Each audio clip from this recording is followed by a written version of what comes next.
You know that feeling, right? A complex piece of electronics just dies. No error code, no warning light, nothing. Today, we're diving into that exact problem. How do you find one single, tiny, faulty part on a circuit board when you don't have a map? So our story kicks off with something super relatable, a busted air conditioner. The technician is pretty sure the controller board is shot, but honestly, that's just the start of it. The real mystery is hiding inside, on that printed circuit board, the PCB. And here it is. This is what we're up against. This board is like a whole city of tiny little components. Resistors, capacitors, chips, you name it. The problem could be any one of them. And just poking around randomly? Yeah, that would be completely impossible. That's the million-dollar question, isn't it? Without a schematic, which is basically the blueprint for the whole circuit, you are flying totally blind. So how in the world do you find a single point of failure in this electronic maze? Well, here's the thing. You don't guess. You have a strategy. Okay, so let's get into our first section. We have to treat this board for what it is right now, a complete and total black box. You can think of it like a crime scene. Our job is to figure out what went wrong, even when all the most important clues are totally hidden from us. Just to give you a sense of scale, we are dealing with over 300 individual parts on this one board. Checking every single one of them by hand isn't just going to take forever. It's pretty much a guaranteed way to fail. We've got to be smarter about this.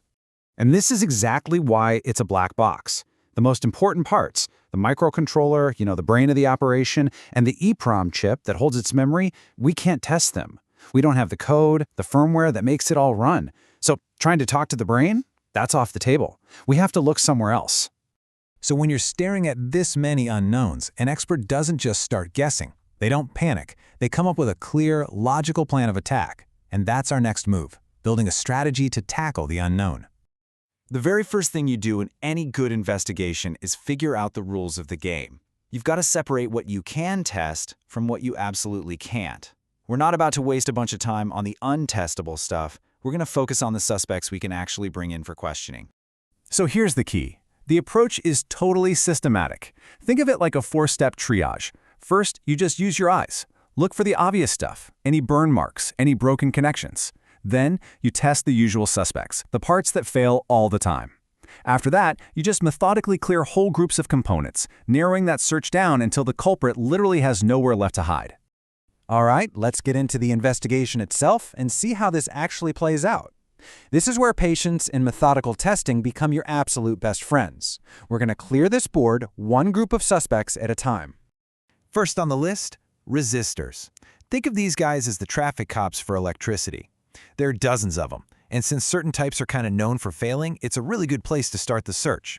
So the technician starts testing them, one by one. And after a really thorough check, the verdict is in. Every single resistor on this board is doing its job just fine. So, no luck here. We cross them off the list, and we move on to the next group of suspects. Next up, we've got the diodes. Now, the easiest way to think about a diode is like a one-way street, or maybe a check valve for electricity. It just makes sure the current only flows in the direction it's supposed to. And same story. After testing all the diodes, even the main bridge rectifier that handles the power conversion, they all get a clean bill of health. They're not our guy. The plot thickens. So, we move on to capacitors. These are like teeny tiny rechargeable batteries that can charge and discharge super fast. They're really important for keeping the power supply smooth. A shorted out capacitor could easily kill the whole board. But you guessed it, the verdict is the same. Testing them shows no shorts, nothing. The main power pathways, what we call the voltage rails, are totally clear. It's starting to look like all the most common parts are working perfectly. So the process just keeps going. The relay, that's an electric switch, gets tested. The opto-isolators, which send signals using light, they get checked. The voltage regulator, which makes sure there's a steady 5-volt supply, it's perfect. The technician even powers up the board, and guess what? It comes to life. It beeps. The power supply is working. And this is that moment of pure frustration in any repair job. You followed the plan, you've systematically tested dozens and dozens of components, and everything just seems to be working. It feels like you've hit a total dead end. So what on earth could possibly be left? But hold on, the process of elimination isn't over just yet. There's always something else to check. This is where we close in on the one component that hasn't been completely cleared. The one suspect left in our lineup. Our final suspect is a little thing called a solid-state relay. Now, unlike a regular relay with a physical moving switch inside, this one switches high voltage using just electronics. No clicks, no moving parts. And it's the one thing that couldn't really be tested properly while it was still attached to the board. To know for sure, we need one last final test. The technician carefully removes their component right off the board. Using the manufacturer's official guide, the datasheet, he builds a simple little test circuit. The plan is simple. Tell the relay to turn on, and then see if it actually does. And the test itself is beautiful because it's so simple, which makes the result undeniable. A light bulb is hooked up to the output. When the input is activated, that bulb should turn on, but it doesn't. The relay is getting the signal to switch on, but inside, the switch is just broken. It stays open. After all that searching, we found our needle in the haystack. So what does this whole thing teach us? I mean, it's about way more than just fixing an air conditioner, right? It's really a masterclass in logical thinking and the art of troubleshooting any complex problem, whether it's electronic or not.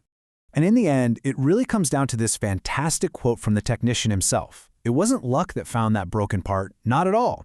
It was a system, a process, born from years of experience. And it's just a powerful reminder that with any complex system, finding the solution isn't about already knowing the answer. It's about knowing how to ask the right questions, one step and one component at a time.